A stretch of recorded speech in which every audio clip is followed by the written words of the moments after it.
Once again good morning all of you. JIGL और JIGL के अंदर CRPC कर रहे थे हम लोग। ईयर क्या है इसका CRPC का?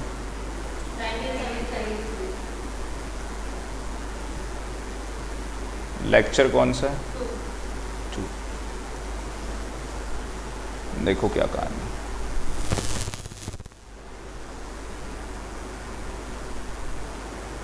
कंप्लेन कर लिया था हमने, जो कि इम्पोर्टेंट है, एग्ज़ाम में आ सकता है। ये वाला करना था आज, बेल। तो बेल क्या चीज़ है?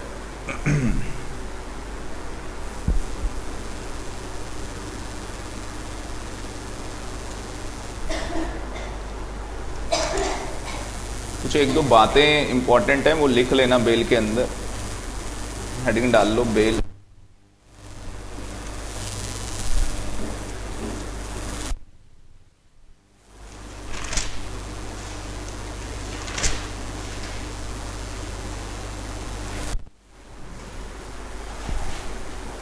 क्या इंपॉर्टेंट है मैं लिखवा ही देता हूँ आपको। वर्ड आएगा अभी, एंटीसिपेटरी बेल। एंटीसिपेटरी बेल और एग्जाम के लिए इंपॉर्टेंट है ये एंटीसिपेटरी बेल। सबसे पहली चीज़ क्या है कि इसके पास राइट है।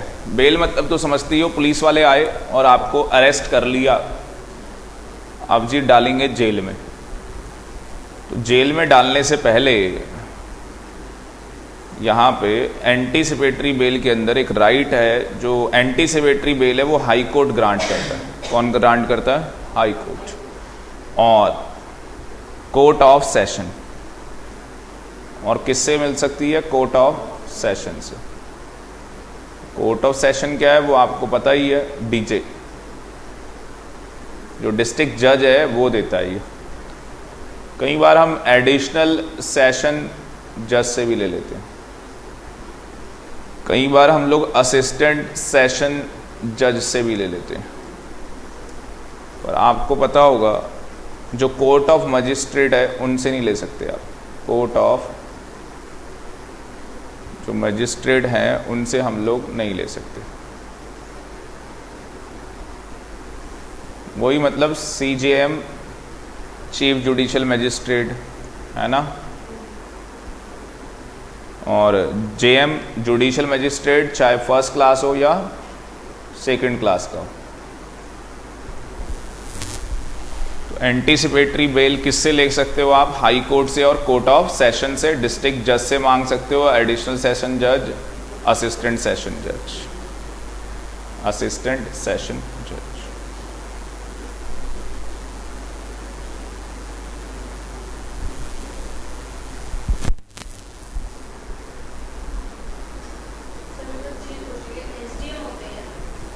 SDM, हाँ। ये क्या होता है, जो डिस्ट्रिक्ट होता है ना बेटा आपका, जो डिस्ट्रिक्ट होता है, अब मान लो कि ये इलाका एक डिस्ट्रिक्ट है, तो इस एरिया के अंदर कानून, जैसे अभी आपको पता होगा कि कोविड-19 के चलते ये बोल दिया था कि जो DM होगा, मतलब कि डिस्ट्रिक्ट मैजिस्ट्रेट होगा, वही देखेगा कि हमें अपने एरिया में क्या डिसीजंस लेने हैं, जो भी डिसीजंस लेने। CM का रोल ख़त्म कर दिया था, मतलब क्योंकि CM क्या है, ये पूरी दिल्ली देख रहा है। पर DM को बोल दिया भाई तुझे तेरा एरिया का ज़्यादा पता है ना, अब हम क्यों उस एरिया को परेशान करें जहाँ पे सब कुछ सही है। और ये बात भी सही है भाई, फिर उसको क्यों परेशान करना है। तो जैसे हमारा ले लोगे, तो जैसे हमारा पौड़ी गढ़वाल है, छोटा एरिया है, तो वो भी एक डिस्ट्रिक्ट है, तो उसका भी क्या है, एक DM है, डिस्ट्रिक्ट मैजिस्ट्रेट। फिर इसके नीचे असिस्टेंट मैजिस्ट्रेट आ जाएंगे, SDM आ जाएगा। तो ये लोग क्या है, इसके हेल्पिंग हैंड है। तो SDM उसका क्या होता है, हेल्पिंग हैंड होता है। मतलब सीधे हम DM के पास नहीं जाते हैं, इन लोगों से ही बात करके। तो आप सुनते होंगे लोग कहते हैं SDM से मिलके आ गए। हाँ, तो बस यही कहानी। चलो आगे देखो, पहली चीज़ आ गई। तो उनसे आप एसडीएम से जाके आप क्या है बेल नहीं मांग सकते, ठीक है। डीएम से जाके आप बेल नहीं मांग सकते, भले ही डिस्ट्रिक्ट का मजिस्ट्रेट होगा, बेल देने का, एंटीसिपेटरी बेल देने का राइट ही नहीं है उसके पास लॉ के अंदर। डीजे के पास है, डिस्ट्रिक्ट जज के पास और हाई कोर्ट के पास है। तो जो हाई कोर्ट के वकील हैं उनको कोई टच करता भी नहीं, पुलिस वाला 36 का आंकड़ा रखते हैं, थोड़ा पता हाई कोर्ट सुप्रीम कोर्ट का वकील है, वो गाड़ियों में भी अपने लिख के रखते हैं जानबूझ के, थोड़ा हवाबाजी और वो, ठीक है। वो चीज़ मुझे पसंद नहीं कि आप कोई मतलब कोई आपके पास ओहदा है और आप लेके चल रहे हैं उसे भी। पहले अंग्रेजों में ऐसे होता था। अपीरिहेंट्स में लिखना, एक मैं यहाँ पे दिखाता हूँ आपको, कहाँ लिखा हुआ, ये रहा, बड़ा कर लेते हैं। तो देखो लिखा हुआ है anticipatory bail is granted by High Court और कोर्ट ऑफ सेशन। किसको देगा? To a person who apprehends arrest for having a committed a non bailable offence. तो आपने वो ऑफेंस किया जो क्या है नॉन बेलेबल है, क्योंकि अगर जेल में चले गए तो फिर उसकी बेल नहीं हो पाएगी ना, क्योंकि नॉन बेलेबल है। तो जो सेक्शन कंपनी लॉ के अंदर है 447 जहां पे मैंने आपको बताया था, है तो सीआरपीसी, वो क्रिमिनल प्रोसीडिंग चलती है, अरेस्ट करके ले जाता है विदाउट वारंट।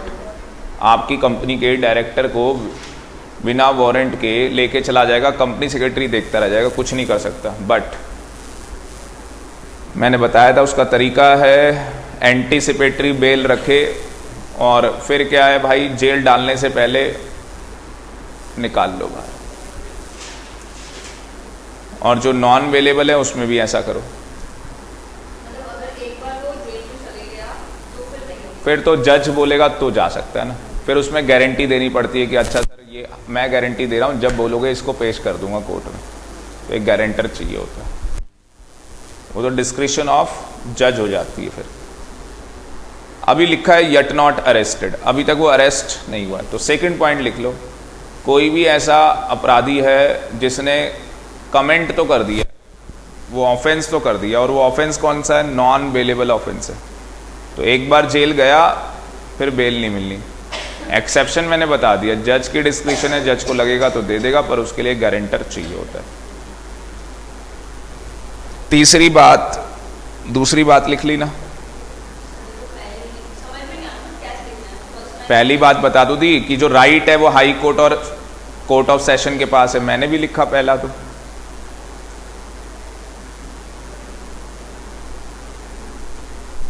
ऐसे लिखने से आपको याद रहेगा। सेकंड में ये लाइन लिख दो यहां से, आ पर्सन से यहां तक अरेस्ट तक। मॉड्यूल होगा तो टिक कर लेना उसमें, तो बस टिक कर लो, सेकंड पॉइंट है वो। और तीसरा है आपका, सॉरी तीसरा यही आ गया कि वो नॉन, एक ही कर दो, चलो ठीक है, दो हो गए। तीसरा कर दो कि reasonable opportunity of being heard. जो अपोजिट पार्टी है, कौन सी पार्टी है? अपोजिट पार्टी है, उसको reasonable opportunity of being heard मिलेगी। मतलब कि भाई उसको आपकी बेल में कोई ऐतराज नहीं है, आपको बेल मिल रही है, उसे कोई दिक्कत नहीं है। तो अपोजिट पार्टी की वहाँ पे क्या चाहिए? कंसेंट चाहिए। अपोजिट पार्टी की वहाँ पे क्या चाहिए? कंसेंट चाहिए। तो जब पुलिस वाले अरेस्ट करने आए तो उस टाइम तक तो कई बार अपोजिट पार्टी है ही नहीं, तो वो चीज़ लग ही नहीं पाती ना, मतलब पेश आ ही नहीं पाती वो चीज़।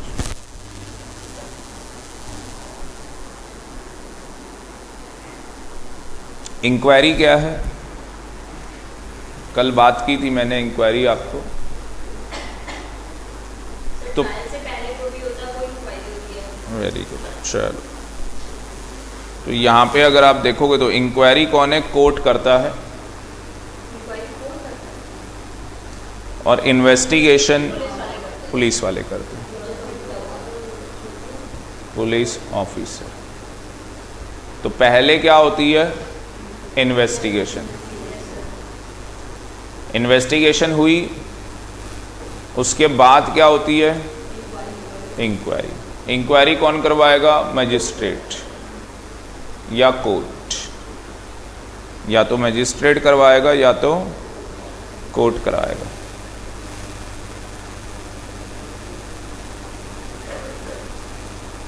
Inquiry is different from trial.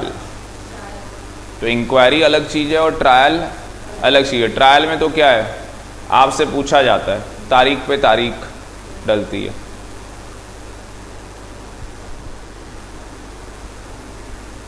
मतलब सीधे लिख लो, ट्रायल क्या है? तारीख पे तारीख। इंक्वायरी क्या है? पूछताछ। इंक्वायरी क्या है? पूछताछ। ट्रायल क्या है? तारीख पे तारीख। Inquiry is wider. इंक्वायरी क्या है? वाइडर है than trial. It stops when trial begins. तो जब ट्रायल हो रहा है तो वहां पे उस टाइम पे इंक्वायरी नहीं हो सकती। इसका मतलब ट्रायल से पहले क्या होता है? इंक्वायरी होती है, और इंक्वायरी से पहले इन्वेस्टिगेशन होती है। तो हमेशा लॉ का पहला स्टेप यही है, सबसे पहले क्या होगी? इन्वेस्टिगेशन होगी।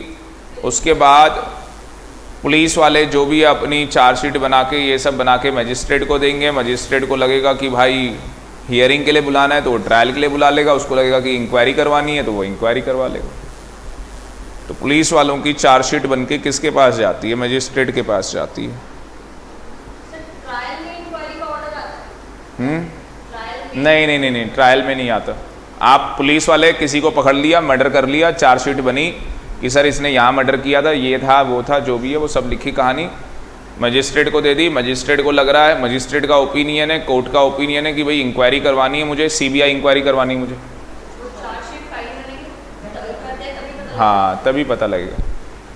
बाकी अगर मान लो कभी किसी कोर्ट को लगता है कि किसी जगह कोई हमारे पास आया है, सेंट्रल गवर्नमेंट ने बोला इंक्वायरी करवाओ, तो वो सीबीआई को डायरेक्शन दे। वैसे सेंट्रल गवर्नमेंट सीधे सीबीआई को बोल देती है कि यार इंक्वायरी करनी है इस मैटर पे, तो वो अप्रूवल ले लेंगे। अगर वहाँ उस लॉ में अप्रूवल है कोर्ट की, तो उससे अप्रूवल लेके ठप्पा लेके भाई अब इंक्वायरी करने आएंगे तो पूछताछ करेंगे। जो पूछेंगे वो बताना पड़ेगा। वो आजकल तो क्या होता है, रिकॉर्डिंग भी हो जाती है, बाकायदा पूरी वीडियो बन जाती है आज की डेट में। तो आज बहुत आगे जा चुके हैं हम लोग। ठीक है जी।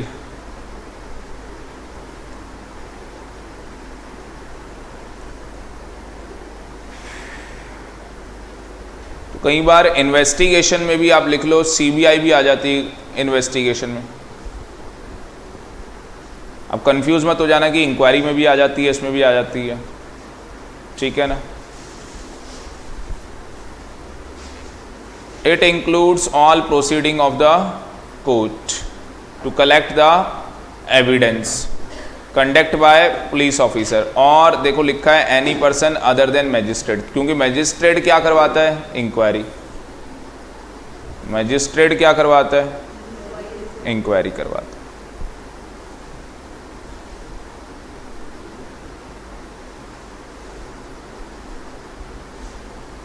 एक और चीज़ है, मतलब हंसना मत।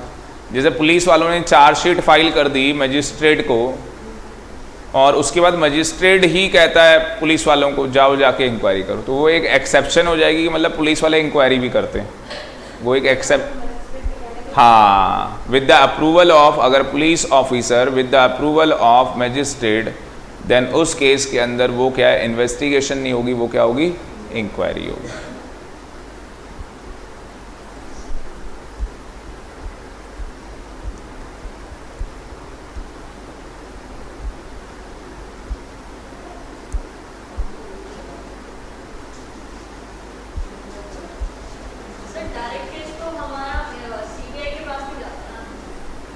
नहीं,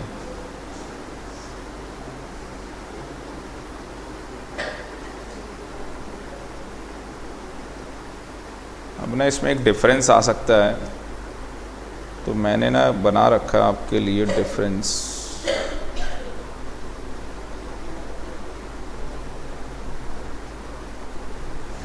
इंक्वायरी में और इन्वेस्टिगेशन में डिफरेंस आ सकता है। ऐसा करते हैं, डिफरेंस लिख लेते, बढ़िया हो जाएगा काम अपना।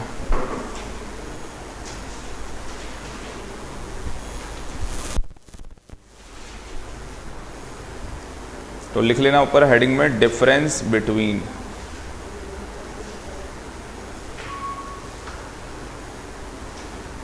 Investigation and inquiry. Difference between investigation and inquiry. तो पहला क्या है भाई, इधर इन्वेस्टिगेशन इधर इंक्वायरी। लिखो investigation is made by police officer। investigation is made by police officer। जो पुलिस ऑफिसर है वो क्या करेगा, मैं छोटा सा ही लिख रहा हूँ, आप पूरा लिखो। पुलिस ऑफिसर वो इन्वेस्टिगेशन करेगा। और एनी पर्सन ऑथराइज्ड, और एनी ऑथराइज पर्सन, और एनी ऑथराइज पर्सन, जिसको ब्रैकेट में लिखोगे सीबीआई, और any authorised person CBI. Inquiry कौन करवाएगा, मैजिस्ट्रेट या कोर्ट। तो inquiry is made by a magistrate और oblique court.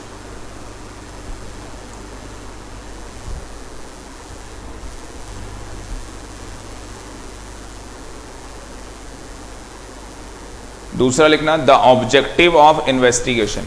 The objective of investigation to collect evidence. The objective of investigation is to collect evidence from the prosecution। आरोपी मैंने लिखा यहाँ पे, is to collect evidence for the prosecution,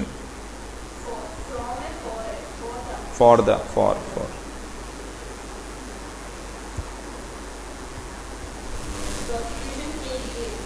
हाँ।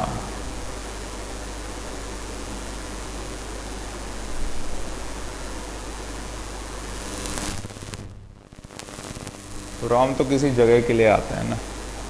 उसके बाद the object of inquiry is to determine, inquiry में लिखो the object of inquiry is to determine the truth,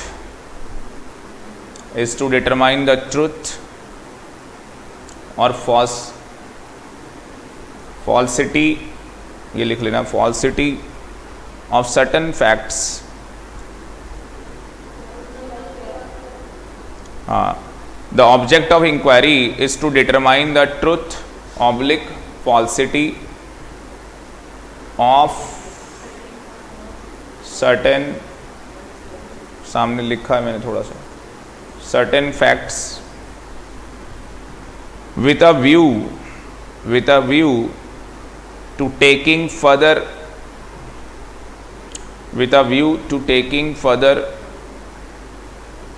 action thereon।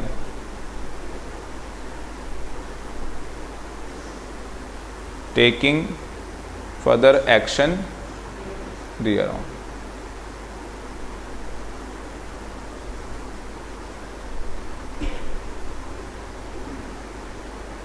Third point लिखो इन्वेस्टिगेशन में, investigation is an attempt to uncover the, investigation is an attempt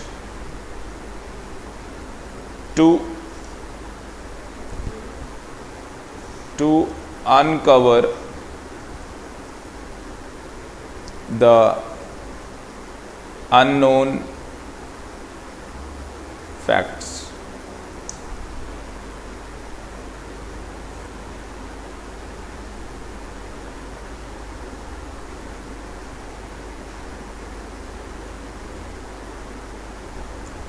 Inquiry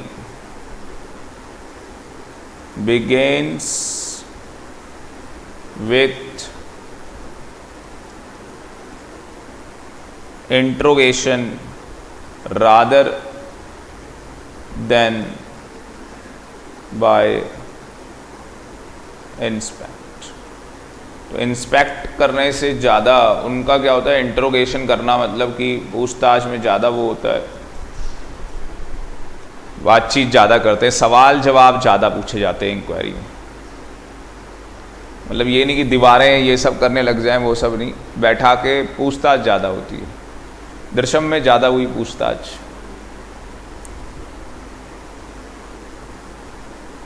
चौथा, investigation is not a judicial proceeding. Investigation is not a judicial proceeding. Investigation is not a judicial proceeding. जो investigation है वो judicial proceeding नहीं है। आपको पता ही है judicial है ही नहीं, वो तो पुलिस वालों ने की है।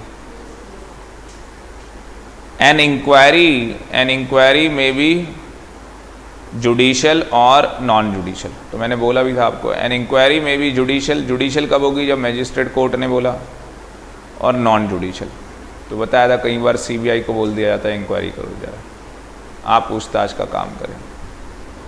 तो एग्जामिनेशन क्वेश्चन ठीक है जी, छाप के आ जाना। बहुत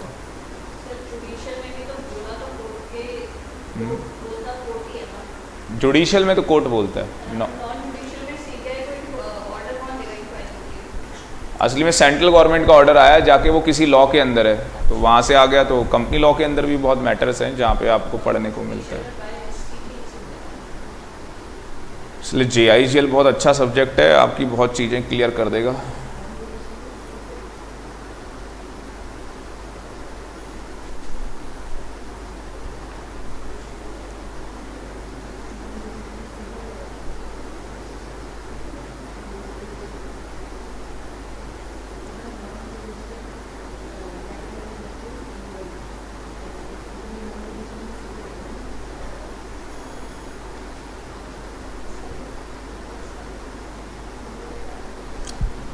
अब देखो क्या हुआ। सबसे पहले क्या हुआ, इन्वेस्टिगेशन हुई, ये यहाँ मार्क कर लेना। सबसे पहले क्या हुआ, इन्वेस्टिगेशन हुई। फर्स्ट स्टेज, पहली स्टेज क्या है, पुलिस ऑफिसर इन्वेस्टिगेशन कर रहा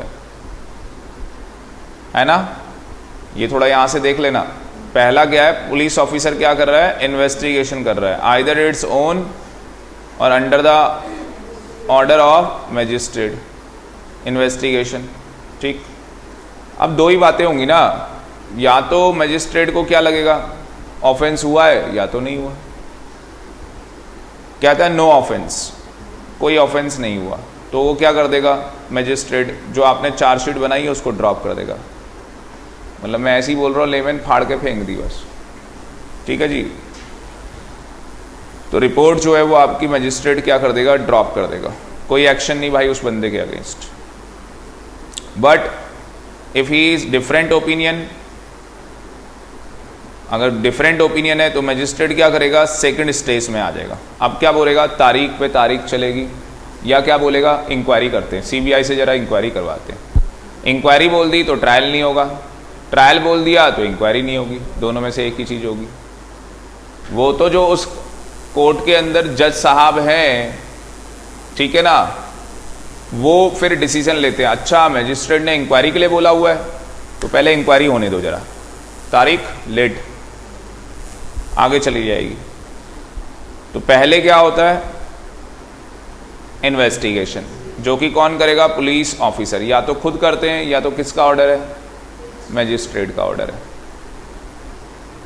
उसके बाद सेकंड स्टेज में क्या हो रहा है, अच्छा बीच में क्या हुआ वो आपको मैंने बता दिया। अगर कोई ऑफेंस नहीं हुआ तो मैजिस्ट्रेट प्रोसीडिंग्स ड्रॉप कर देता है। उसके बाद अब यहाँ पे सेकंड स्टेज के अंदर या तो ट्रायल रन करवाएगा या तो inquiry. Magistrate deal with himself either, अब मान लो कि मैजिस्ट्रेट को लग रहा है, डीजे के पास केस है आपका, मतलब हियरिंग्स चल रही है, और डीजे को लगा, डिस्ट्रिक्ट जज को लगा कि आप क्या हो, कन्विक्टेड हो। कन्विक्टेड हो मतलब दोषी करार दिया जाता है, हिंदी में लिख लेना, दोषी करार दिया जाता है।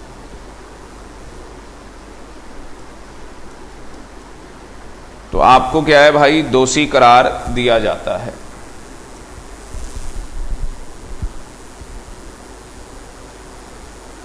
और क्या लिखा है? डिस्चार्ज। और क्या लिखा है? एक्यूट। एक्यूट का मतलब लिख लेना बाइज्जत बरी किया जाता है। बाइज्जत जो भी है लिख लेना, बरी किया जाता है।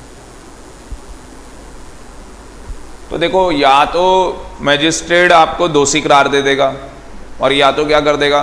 बाइज्जत बरी कर देगा।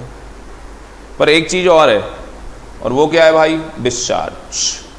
और डिस्चार्ज को लिखना due to lack of evidence, due to, ये कई बच्चे कंफ्यूज हो जाते हैं इसमें, due to lack of evidence, due to lack of evidence. तो क्या समझ में आया due to lack of evidence में?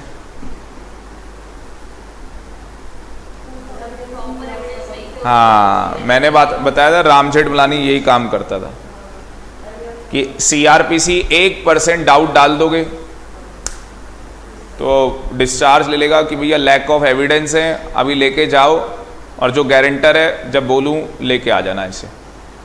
वैसे मोटे मोटी दो बातें हुई, या तो आप जेल गए या तो आप जेल नहीं गए। और जब एक्यूट हो गए मतलब बाइज्जत बरी हो गए, एविडेंस आप बन ही नहीं रहे, कहीं से भी नहीं हो रहा प्रूफ। दूसरा, अगर लैक ऑफ एविडेंस है तो उस केस के अंदर डिस्चार्ज किया जाएगा। तो ज़्यादातर सीआरपीसी के केस लैक ऑफ एविडेंस में आ जाते हैं, ठीक है ना। दोषी करार में तो बहुत टाइम लगता है, 100% प्रूफ करना पड़ता है। जब तक वो 100% प्रूफ नहीं होगा जाएगा नहीं ना। डायलॉग है ना 100 गुनेगार वाला। अगला वाला क्या है? Judicial proceedings.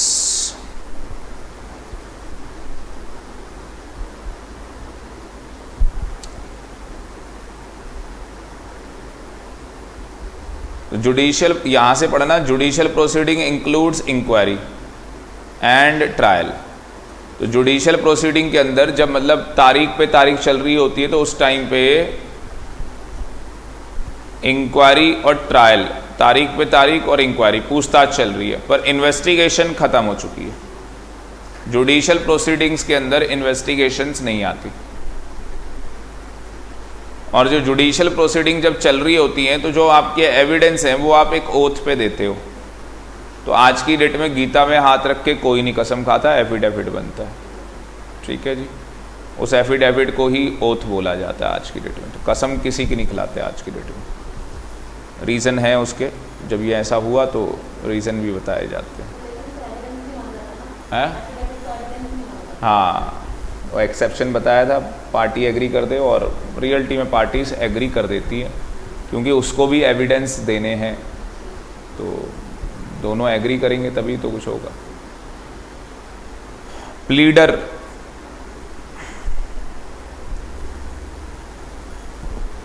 प्लीडर बहुत बढ़िया चीज़ है। तो मुकेश अंबानी तो खुद नहीं जा सकता ना, तो उसका केस प्लीड करने के लिए कंपनी सेक्रेटरी जा सकता है। वो क्या बनवाएगा? एक जनरल पावर ऑफ अटॉर्नी या special power of attorney? Special power of attorney. Company secretary को ये काम भी अपनी जेब में हमेशा एक स्पेशल पावर ऑफ अटॉर्नी बना के रखनी है। ठप्पा उप्पा भी सब लगा के रखो, बस एक फिर साइन, ठीक है ना। और वो साइन भी क्या है? डिजिटल सिग्नेचर है, वो भी लगा के रखो। डेट डाल देना बस पेन से, काम जल्दी हो जाएगा ना। कुछ चीज़ें जेब में पहले से रखो, कहीं जाते हैं हम लोग तो कुछ सामान पहले से, भाई ये तो पहले से रखते हैं यार, ये भूल गए तो फिर दिक्कत है। एग्ज़ाम देने भी जैसे जाते हैं तो एडमिट कार्ड उसमें से एक इम्पॉर्टेंट चीज़ है, पहले से रख लें। पब्लिक प्रोसिक्यूटर कौन होता है? सरकारी वकील।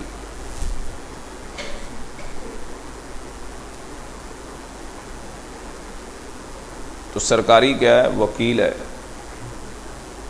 उसको पब्लिक प्रोसिक्यूटर बोलते हैं। जिसको अपना वकील नहीं मिलता तो पब्लिक प्रोसिक्यूटर को भी बोल सकते, बाकी खुद भी अपना केस लड़ सकते हो, बताया था आपको।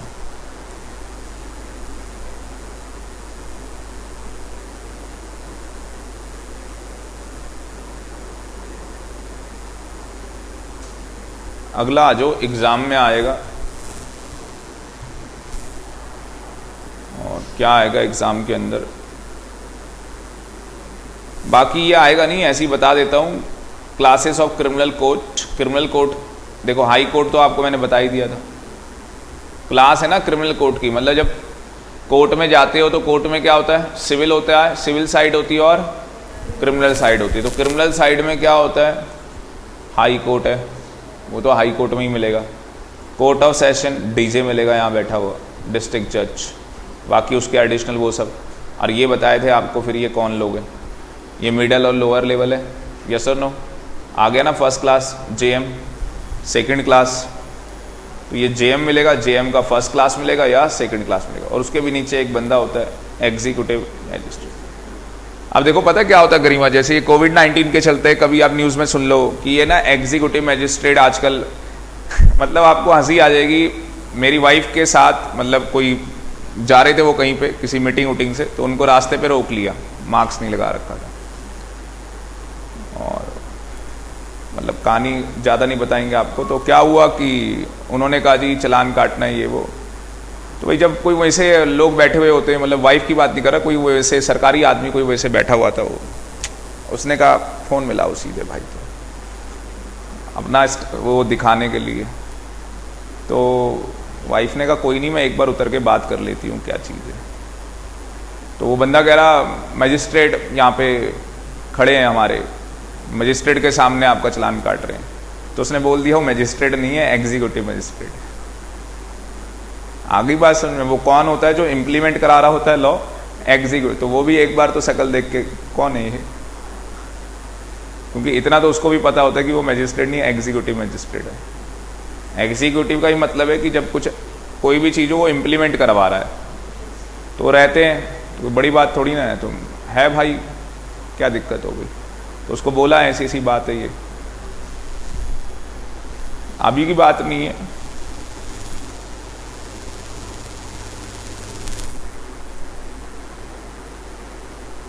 असली में जो भी सरकारी कंपनी इन सब में काम करते लोगों की आदत होती है। अब जैसे मान लो आर्मी का ऑफिसर है, बहुत बड़ा ऑफिसर है, जा रहा हो गाड़ी में, तो आपने देखा उसके स्टार लगे हुए होते हैं, तो उसका वो ड्राइवर चला रहा होता है गाड़ी। वैसे पुलिस वाले पंगे नहीं लेते जिस गाड़ी में स्टार लगे होते हैं, अगर कोई सरकार। और मान लो कोई पुलिस वाला, भाई लॉ तो लॉ है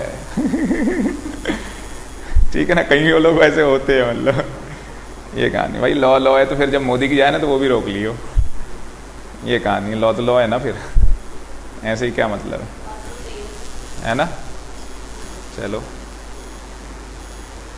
असली में इंडिया में ही ऐसा ज़्यादा होता है, कोई वैसे वीआईपी निकले रोड बंद कर दो। यार जो बंदा फंसा हुआ है, मान लो किसी की डिलीवरी हो रही है, बेबी की डिलीवरी है, फंसा हुआ, एम्बुलेंस भी हॉर्न दे रही है, बताओ बेचारा वो भी रेंग रही है, कहाँ की एम्बुलेंस हुई।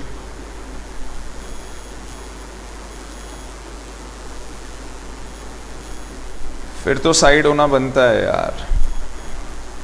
हम तो प्रेयर करते हैं कि भाई जो एम्बुलेंस में जा रहा है, भगवान जी जल्दी ठीक करें इसको, अपने घर जाए, घर वालों से मिले।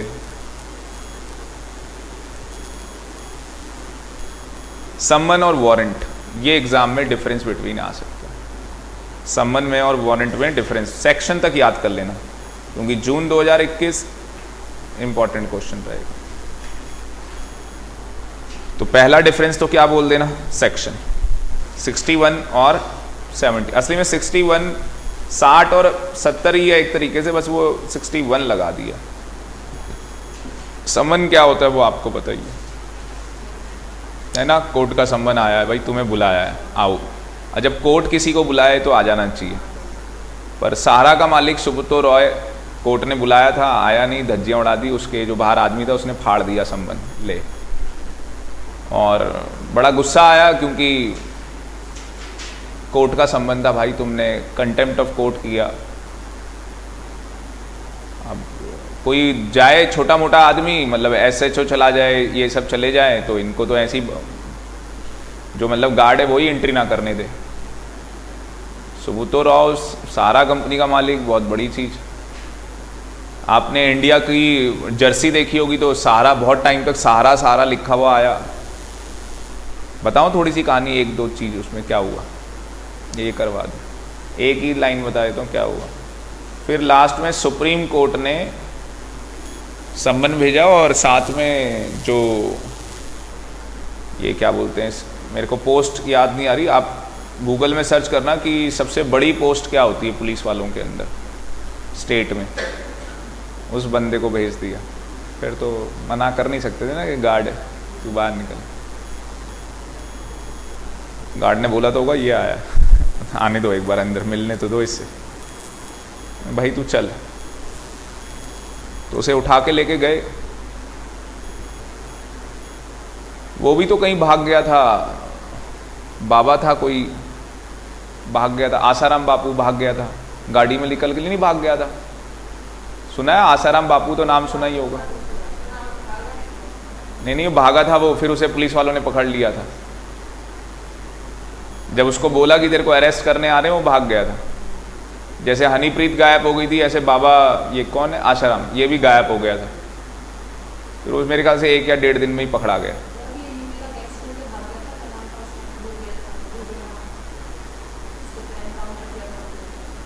असली गैंगस्टर तो वो थी एक लेडी, क्या नाम था उसका, मर्डर कर दिया था उसने भाई, उसका मर्डर कर दिया था, मतलब एक आदमी ने। फुल्लन देवी बहुत खतरनाक थी भाई साहब, पर उसे कोई था बंदा, उसने मार डाला, उसने नाम याद नहीं आ रहा उसका। और एक इंदिरा गांधी भाई साहब,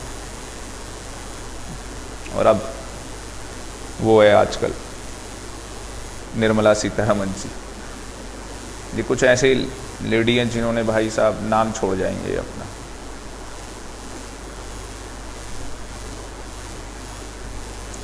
खौफ होता है इन लोगों का। तो डिफरेंस बिटवीन लिख लेते हैं, इधर वारंट लिखना, वारंट केसेस,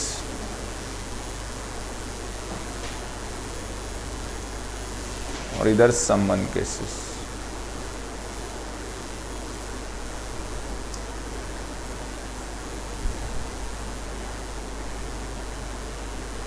तो वारंट जो होता है आपका, अब warrant case is when the offense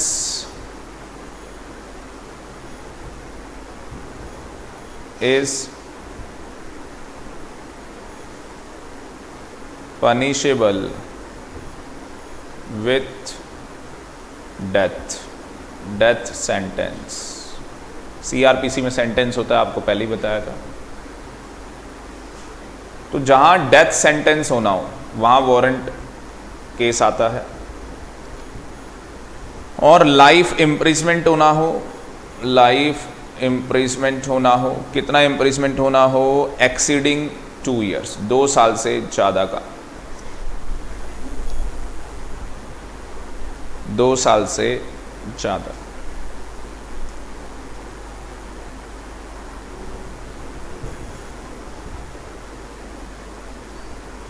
सम्मन में क्या होता है, all cases which are not punishable, all cases which are not punishable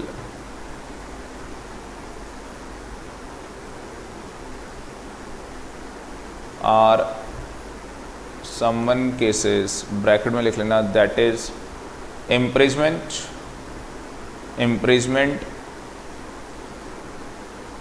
उसके भी अंदर ब्रैकेट बना देना, मैक्सिमम 2 ईयर्स। अगर इम्प्रिजमेंट कितने की, मैक्सिमम 2 साल की है, तो कौन सा केस होगा, सम्मन केस होगा।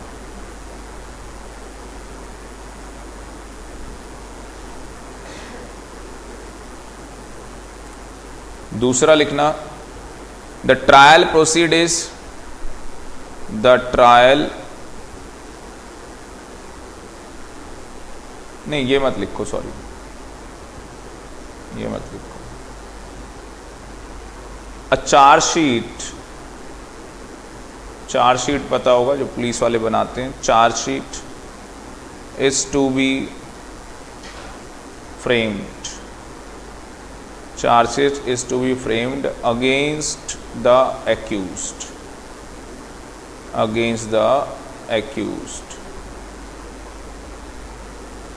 comma, and shall be submitted to court. Submitted to court. Chargesheet में क्या होगा कि एक आदमी ने क्या किया है, सेक्शन बताए जाएंगे। किसके section? Section of IPC. Sir इसने मर्डर किया था, बंदूक से किया था, चाकू से किया था, और जहर देके किया है या जो भी है, तो उसके अकॉर्डिंग क्या है, अलग अलग तरीके से सेक्शन लगेंगे। उससे पहले मारा पीटा था, खून निकाला था इसका, इसकी बीवी के भी 2 मार दिए थे, ठीक है, पर वो बच गई। तो चार्जशीट में सारे, मतलब एक सेक्शन नहीं होता, बहुत सारे सेक्शन होते हैं आईपीसी के, बहुत सारी धाराएं लगी हुई होती हैं कि भैया ये ऑफेंस हुए हैं इससे, एक्यूज से, और वो कोर्ट में सबमिट कर दिया जाता है। तो उसे वारंट का केस हम बोलते हैं कि वो किसका केस है? वारंट का केस। इधर दूसरा पॉइंट, नो चार्जशीट लिखना, no chargesheet, no chargesheet need to be framed. No chargesheet need to be framed, मतलब चार्जशीट फ्रेम करने की कोई ज़रूरत नहीं है। डीटीसी बस में जा रहे हो, टिकट नहीं लिया, पकड़ लिया, आप जुर्माना भी नहीं दे सकते, तो लिखा होता है उन्होंने जेल में डलवाएंगे तुम्हें।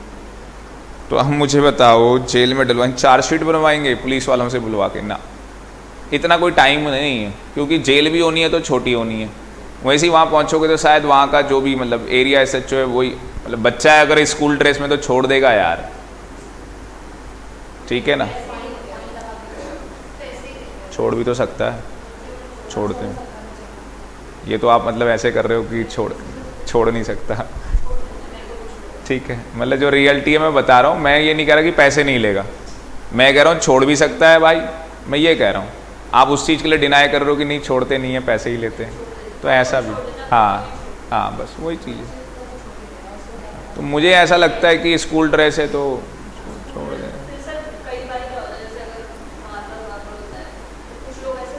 हाँ मतलब हाँ ये चीज़। तो no chargesheet need to be framed, comma, only the particulars of offence, only the particulars of offence have to be convened to accused.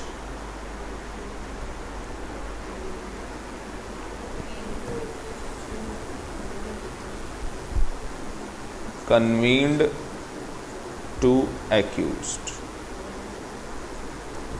क्या बोला? Only the particulars of offence, particulars बताए जाते हैं ऑफेंस के, have to be convened to accused.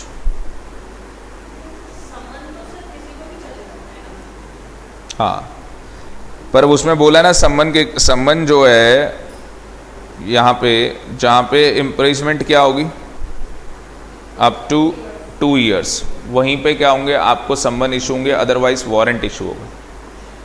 Otherwise क्या होगा?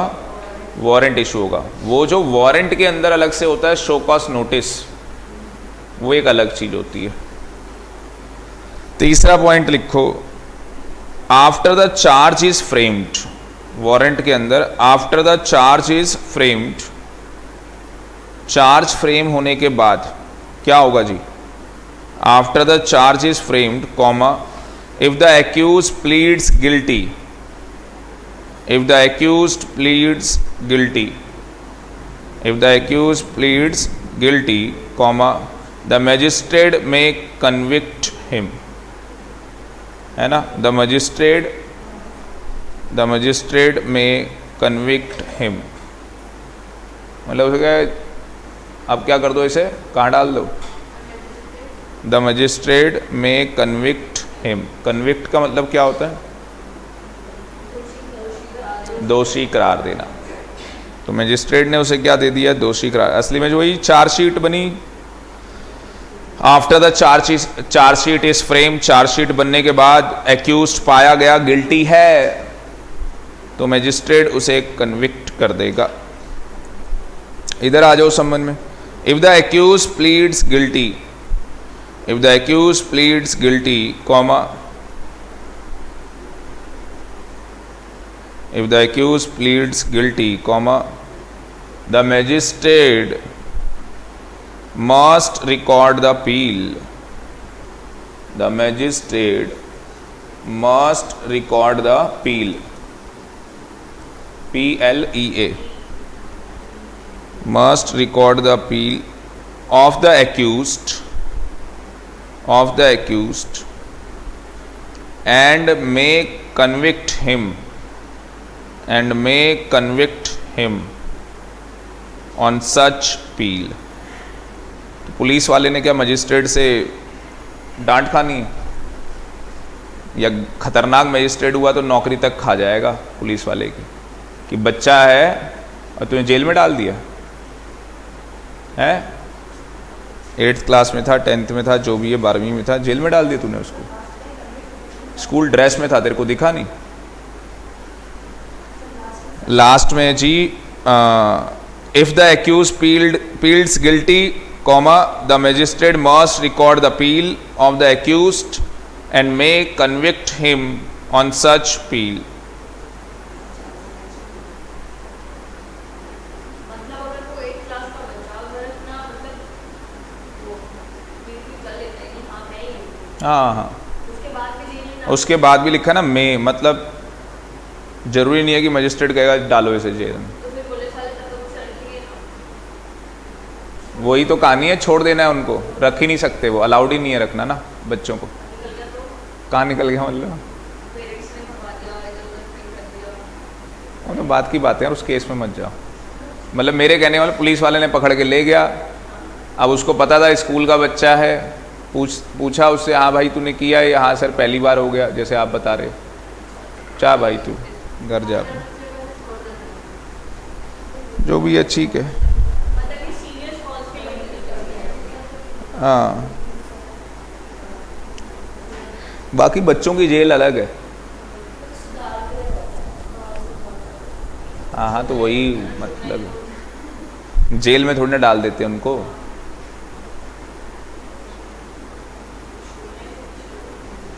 चौथा लिखो, A magistrate can discharge the accused, a magistrate can discharge the accused। क्या मैजिस्ट्रेट डिस्चार्ज कर सकता है एक्यूज्ड को due to lack of evidence? If the complainant does not appear, a magistrate can discharge the accused, a magistrate can discharge the accused if the complainant does not appear। जिसने complain की वो ही नहीं आया। किसके against complain की थी? Accused के। A magistrate can discharge the accused।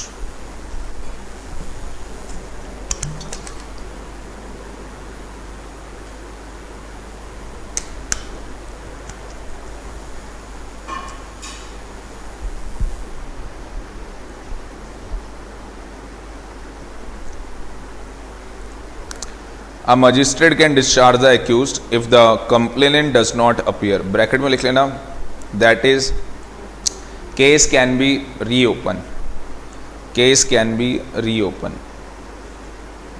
तो इसका मतलब जब मर्जी चाहे उसको बुला सकते। Reopen, case can be reopen.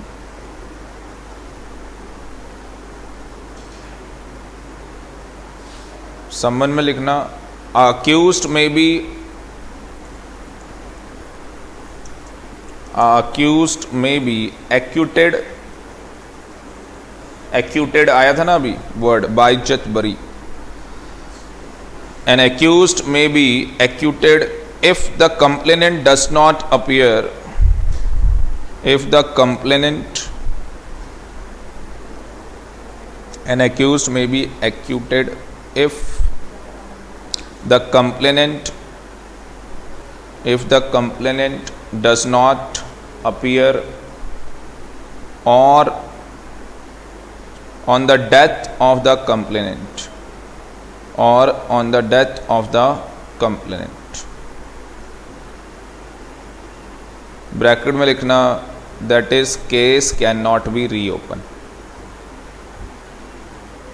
DTC bus में पकड़ा गया, जिसने पकड़ा वो पता लग रहा है उसको कुछ हुआ, मर गया बेचारा, तो बाइज्जत बरी हो जाएगा भाई। छोटे ऑफेंस है, मतलब बड़े नहीं, कोई बहुत बड़ा क्राइम थोड़ी ना है भाई। टिकट ही तो नहीं ली थी। और कितना है मेरे को तो पता भी नहीं, कितने पैसे हैं फाइन के? 200।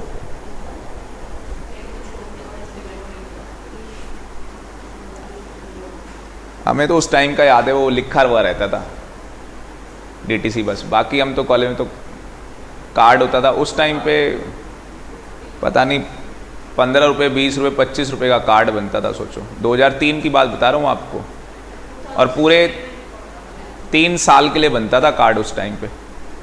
एक बार बना देते थे, छुट्टी हो जाती थी। पहली बात तो 3 साल के लिए, 3 नहीं सॉरी 1 साल के लिए। तो पहले तो क्या, मतलब पूरे साल के लिए। तो पहले तो क्या होता था, अब नहीं बनता 1 साल का, बनता है कॉलेज वालों का नहीं बनता अब।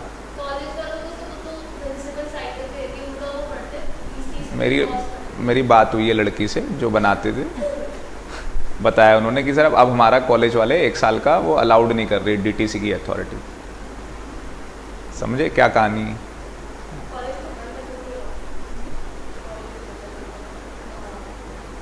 जब खुले हुए थे तब जा रहे होंगे लोग। मतलब मैं कोई चीज़ बोलता हूँ तो मैंने कभी पूछा, मतलब पूछा नहीं हुआ होता, वो बच्चे खुद ही बताते हैं। मैं एग्जाम्पल दे रहा हूँ, आप 2 चीज़ें बता देते हो, तो अगली क्लास में उनका एग्जाम्पल दे दूंगा कि जी कोई लड़की थी, पकड़ा था, नहीं लिए पैसे, तो मैं झूठ थोड़ा ना बोल रहा हूँ, बात करवाऊँ क्या उससे? ये क्या ड्रामा है?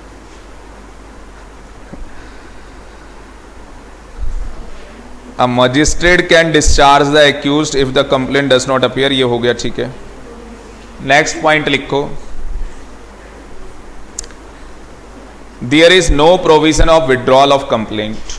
there is no provision for withdrawal of complaint।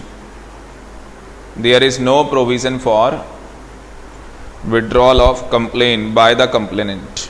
एक बार कंप्लेन कर दी, विड्रॉ नहीं होगी। there is no provision of withdrawal of complaint by the complainant। और इस तरफ क्या आ जाएगा? with the permission of the magistrate, with the permission of the magistrate, the complainant can withdraw the complaint। with the permission of the magistrate,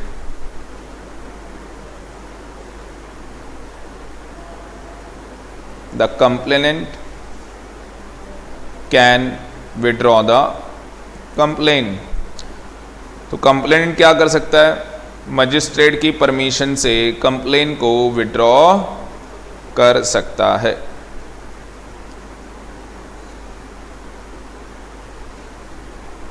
अभी हमें आज का नहीं पता है, हमारे टाइम पे गुंडागर्दी बहुत थी असली में, दिल्ली के अंदर भी ब्लू लाइन चलती थी, ब्लू लाइन। कॉलेज वाले बस ही तोड़ देते थे, जो उनके कॉलेज के आगे से जाती थी। अगर कोई कॉलेज के बच्चे का स्टाफ नहीं चला, बसें तोड़ देते थे भाई साहब, और बहुत मारपीट वाला। और यूपी में तो उस टाइम पे गोलियां तक चलती थी। अभी पता नहीं यूपी का क्या, क्योंकि अब ये चीज़ें सुनने में शायद थोड़ी कम आती हैं। और 2006 से वो पीसीआर मैंडेटरी हो गई थी। वो भी बताया था हमारी कॉलेज की वजह से हुई थी वो, क्योंकि हमारे कॉलेज के अंदर मर्डर हुआ था, इसलिए हुई थी। पहले नहीं होती थी पीसीआर खड़ी कॉलेज के बाहर, मैंडेटरी कर दी मेरे ख्याल से। अब तो स्कूल में भी देखा है मैंने, स्कूल के बाहर भी रहती है। तो ये कहानी हो गई। अब